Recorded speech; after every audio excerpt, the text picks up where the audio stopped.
And we are back with the psychic lawyer, Mark Anthony. It's crazy that reading that you got and all started with chicken pot pie. Yeah, they got to get me to the person. I'm just curious, what was with your mom and the chicken pot pies? Well, it's really strange because I was actually coming, I still own their home. I live next door to Deborah. But I own their home, and I was actually traveling back, and I stopped for a chicken pot pie for the first time, and I don't know, Oh my years Okay. and years. All right, two things. First off, I had no idea that you had any, Right, Told her during the right. commercial break, any yeah. connection with Deborah. So, Right. I want Right. that to be crystal clear. She doesn't even know I was coming. Secondly, That's right. She didn't call me to say she was coming. and I'm sure you didn't inform Deborah that you had a chicken pot pie for the Correct. first time in Correct. years. So the reason that something like that is brought up is because for whatever reason, you felt like you should have a chicken pot pie. and it was Hold bizarre. on. This is what's known, what I have termed a frequency beacon. You were at a place and all of a sudden you felt the impulse to get a chicken pot pie that you hadn't had in years, so that, see, spirits can see future events. They knew you're going to be right here, right now, and they wanted to give the validation that that was them and is them communicating. Okay. Now I'm getting pulled to. Can I just say something real quick? Oh, sure. So, like, when you said your dad was a gardener, I'm shocked because you have a dead poinsettia on your balcony. I was like, oh, okay, now, yeah, you should know better, Margaret. Actually, there are 4. There's 4. Who's counting? All right. I'm sorry. Okay, is there could be, I'm getting like an Andy, but it almost sounds like Candy, which could be short for Candace. That could be somebody in this world of significance, or on the other side, is there a Candy, or it could be like an Andy that would make sense with anybody here. Oh, this is one of those, later on it's gonna hit you, because this one's coming through. Let me describe the woman. Let's put the name off to the side, because Andy could be Annie as well, because the way I hear it is not the way we're hearing right now. It's in my mind's ear, and it's a vibrational frequency. So it could be Candy, it could be Randy, but it's Candy or Annie. I'm going to put that off to the side. There is a woman coming through, her spirit. She looks like she could have been around late 50s, early 60s. She was thinner build, and I'm feeling a burning sensation all the way from my mouth down to my esophagus, and based on the sensations I'm getting through my body, this feels like a cancerous condition. So I'm getting, it could be esophageal cancer, and my stomach, her stomach felt like it was burning, and she was very, very heavily sedated prior to passing, which was a good thing based on the amount of pain. Does this make sense to anybody? Okay, in what way? My mother-in-law passed of cancer, liver cancer, and she was I think she had just turned 60. Okay.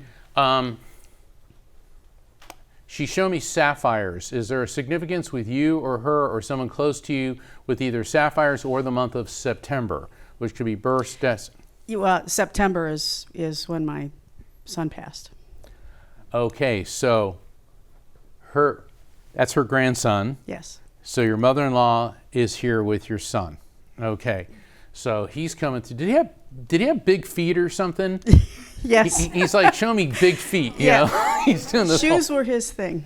Shoes were his thing. Okay, so yeah, it's funny what they lead off. You know, it's not "Mom, I love you." It's like, "Hey, my feet." Okay, and he had a lot of okay, but he knows that you love him, and you talk to him all the time. I do. He said he talk. He says, and I listen. He said, and is there a lights like in a hallway or near a bathroom that's flickering or something? Yeah. He likes to turn lights off and on. Yeah, you know that he's doing that. He goes, I do it just to blank with her. Yes. Okay. Yes. And he means that in a good way. Yes. In a G-rated positive kind of way. Yes. But he also realizes that you understand that he is sending signs to you, and he's also come to you in your dreams. Recently you had a lucid contact dream where the two of you, it feels like you're sitting at a table kind of leaning over and talking to each other, yet not using words. It was a telepathic communication. This is very, very strong. Yeah.